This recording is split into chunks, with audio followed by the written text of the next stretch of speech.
Shalom.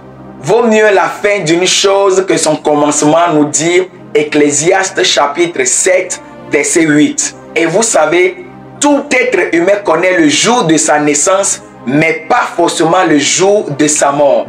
Scientifiquement, on peut prédire la naissance d'un homme, pas évident de prédire le jour de sa mort. Il y a quelque chose de très extraordinaire que j'aimerais nous faire comprendre. Toutes les religions de ce monde sont pratiquement d'accord sur une chose. Il y a une vie après la mort.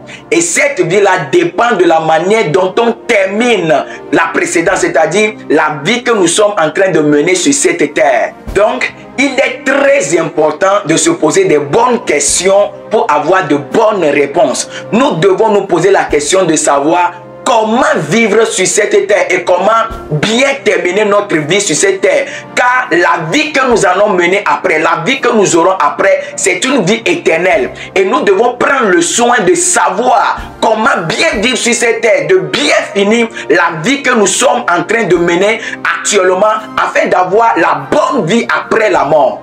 Que personne ne nous trompe. Le ciel existe et l'enfer aussi. Et le lieu de notre destination dépend de la vie que nous allons mener ou bien de la manière dont nous allons terminer la vie sur cette terre. Et une seule personne est mandatée pour ramener les vies, pour ramener quiconque croit en lui au ciel. Et cette personne s'appelle le Seigneur Jésus-Christ. La Bible dit dans le livre de Actes chapitre 4 verset 12 que il n'y a de salut à aucun autre, car il n'y a sous le ciel aucun autre nom qui a été donné parmi les hommes par lequel nous devons être sauvés. Le nom qui peut t'amener dans le lieu céleste où il y a la vie éternelle, où il y a la vie paisible, c'est le nom du Seigneur Jésus-Christ.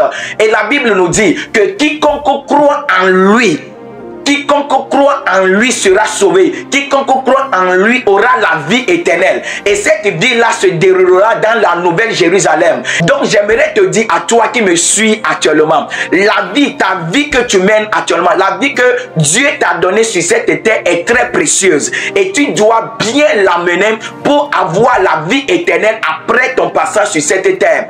Aucune autre personne, aucun autre nom n'est mandaté, n'est capable de te donner cette vie éternelle, si ce n'est le nom du Seigneur Jésus-Christ qui est venu sur cette terre et mourir à la croix pour toi et moi. Et il a dit, quiconque croit en moi sera sauvé. Quiconque croit en moi aura la vie que moi-même j'ai. Et cette vie-là est la vie éternelle. Et je veux te dire, toi qui suis cette vidéo et qui prends la décision de te donner au Seigneur Jésus-Christ, j'aimerais te dire félicitations et que Dieu te bénisse pour ce choix-là. J'aimerais te dire quelque chose.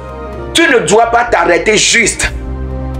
Tu ne dois pas t'arrêter juste sur le fait que tu donnes ta vie au Seigneur Jésus-Christ tout simplement. Non. Reçois le Seigneur Jésus-Christ. Trouve une église où l'Esprit de Dieu est et marche en Christ. Marche dans la voie du Seigneur. Marche dans la voie du Seigneur Jésus-Christ. Et tu termineras bien ta vie. Et ce qui va t'amener dans la Nouvelle Jérusalem. Que le Seigneur te bénisse. Le Seigneur Jésus-Christ est le chemin, la vérité et la vie. Que personne ne te trompe et que personne ne te détourne sur cette voie-là. Shalom.